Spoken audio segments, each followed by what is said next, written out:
The Wall Street Journal reported on May 23rd that 3 researchers from the Wuhan Institute of Virology became sick enough in November 2019 with symptoms similar to both COVID-19 and common seasonal illnesses, citing a previously undisclosed U.S. intelligence report.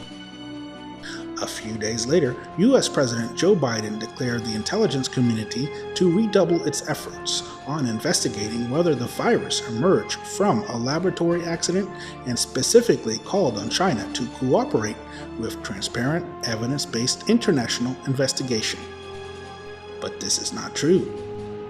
Everything I've heard in my 15 years of working with people in that lab has been absolutely normal. They didn't have the virus in the lab anyway. The US intelligence forces were asked to show if they had any information that might be helpful. They haven't done that as yet. The fact that President Biden said that he's getting conflicting reports from his intelligence agencies, to me suggests that there is no clear evidence. These ideas that the virus came from a lab completely ignore the scientific fact. There is zero evidence that this virus came from a lab, and there's ample evidence that it came from nature. This year, a total of 34 experts from the World Health Organization and China jointly conducted 28 days of research starting from January 14th, which concluded that the introduction of the virus through a laboratory incident was extremely unlikely. Всемирная организация здравоохранения по приглашению Китайской Народной Республики сформировала группу экспертов, которые некоторое время назад посетили Китай, посетили Ухань, соответствующую лабораторию, пообщались со специалистами. Они вынесли свои оценки, которые были распространены, они в открытом доступе, имеют открытый характер. However, some countries tried to advocate the lab leak theory and politicize the issue so as to transfer its domestic contradictions to the external and become more competitive around the world.